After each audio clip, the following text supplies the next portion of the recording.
Om Swastiastu. Perkenalkan, nama Ibu Gusti Ayu Putuni Antari, dan kalian bisa panggil dengan nama Ibu Nia. Nah, hari ini Ibu akan menjelaskan materi tentang cara belajar yang efektif. Nah, adapun penjelasan dari materi ini, Ibu akan bersama dengan guru BK lainnya, yaitu dengan Bu Wahyu, Bu Surya Dewi, dan Bu Guru Krisna.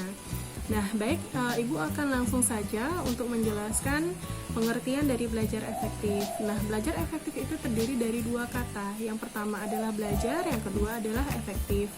Belajar artinya adalah suatu proses perbuatan dari seseorang yang dilakukan dengan cara sengaja, kemudian akan menimbulkan suatu perubahan dari seseorang tersebut yang cenderung perubahan itu ke arah yang lebih baik. Nah, sedangkan efektif berasal dari bahasa Inggris, yaitu efektif, di mana artinya adalah mempunyai akibat, pengaruh, membawa hasil, atau ada efeknya. Nah, dari pengertian belajar dan efektif tersebut, kita mengetahui jadi belajar efektif adalah cara belajar yang teratur, tuntas, secara berkesinambungan, dan produktif, yakni menghasilkan kepandaian, pengetahuan, keterampilan, pembentukan sikap mental dan intelektual yang baik serta bertanggung jawab. Adapun tujuan dari belajar efektif ini adalah untuk mencapai hasil belajar yang maksimal atau tercapainya sasaran belajar sesuai dengan yang diharapkan. Nah, belajar akan dikatakan efektif apabila hasil yang dicapai atau diperoleh seimbang dengan usaha yang dilakukan adik-adik. Nah, belajar efektif ini biasanya dilakukan berdasarkan waktu dan porsi yang tepat, di mana umumnya dilakukan setiap hari dengan perhatian dan fokus penuh tanpa aktivitas yang dilakukan atau gangguan-gangguan lainnya. Adapun beberapa kiat atau cara untuk belajar efektif, yaitu cara belajar yang efektif yang pertama adalah tentukan waktu belajar yang konsisten. Dengan menentukan waktu belajar, jadwal belajar kamu akan lebih terfokus. Meskipun banyak dari mereka yang sudah konsisten dalam mengatur waktu belajar dengan baik, tetapi banyak juga para pelajar, bahkan mereka yang sudah menjadi mahasiswa, kesulitan dalam mengatur waktu belajar. Kesulitan itu muncul akibat rasa malas di dalam diri jauh lebih tinggi dibandingkan dengan keinginan untuk belajar. Efektif manusia dalam belajar hanya sekitar 30-45 menit saja, karena manusia hanya dapat fokus melakukan sesuatu selama 45 menit. Misalkan, kalian bisa mengatur waktu belajar kalian di rumah dari jam 8 pagi sampai jam 10 pagi. Saat di pagi hari, fungsi otak akan lebih maksimal dan lebih fresh dalam menerima informasi. Dan jangan lupa jeda istirahat selama pembelajaran berlangsung, karena jika terlalu dipaksakan juga tidak bagus.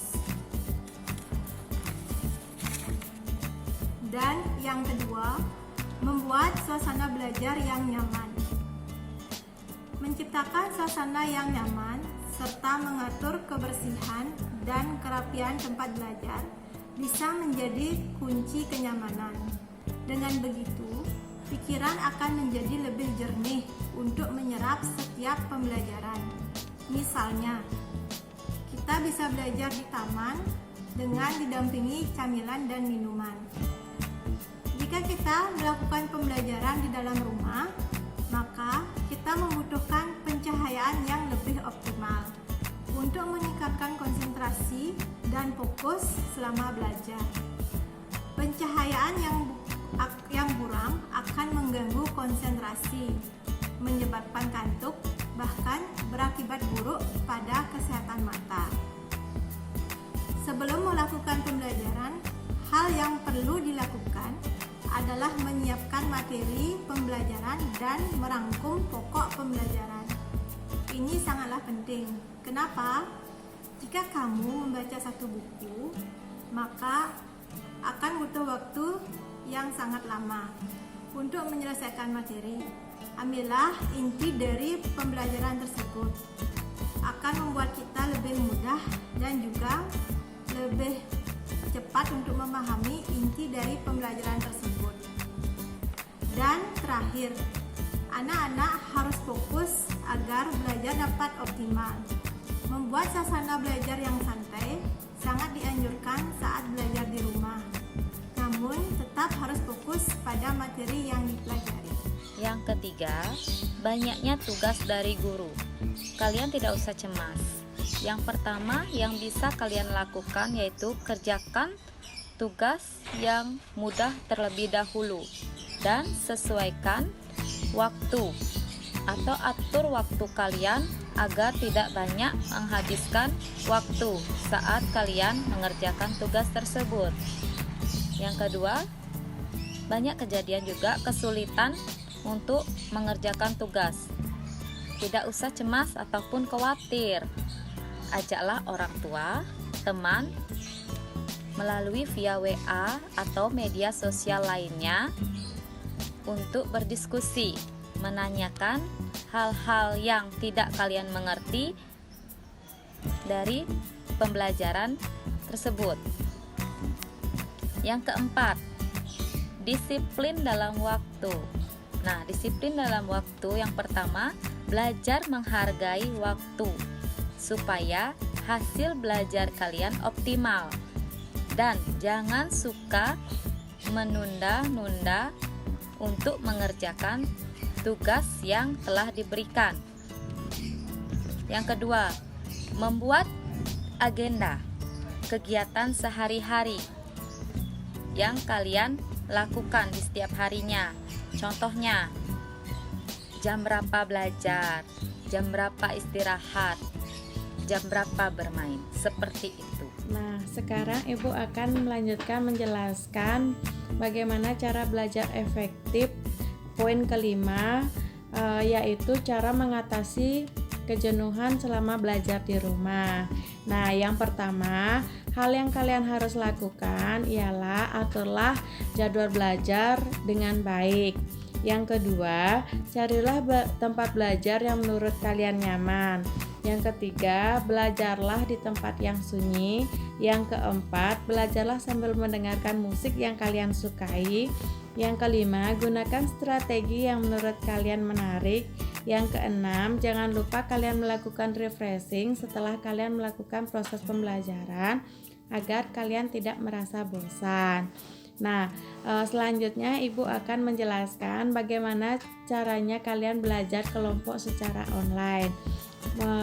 Belajar kelompok secara online, kalian bisa memanfaatkan media-media sosial yang sudah disiapkan seperti Google Classroom, Zoom maupun video call. Kalian bisa menggunakan salah satu media tersebut untuk berdiskusi dengan teman kelas kalian. Baiklah anak-anak, demikianlah materi tentang cara belajar efektif yang bisa kalian terapkan untuk dilakukan di rumah. Ibu akan memberikan tugas kepada kalian yang nantinya tugas ini akan kalian kumpul pada saat kalian sudah sekolah. Nah, pertanyaannya adalah bagaimanakah cara belajar efektif yang sudah kalian lakukan selama kalian belajar dari rumah? Kalian bisa menjelaskannya ditulis di buku tulis yang nantinya akan kalian kumpul kepada ibu atau guru BK yang lain. Demikianlah materi yang ibu sampaikan hari ini. Semoga dapat dimengerti dan dipahami. Akhir kata ibu haturkan para musanti. Om Santi Santi Santi Om.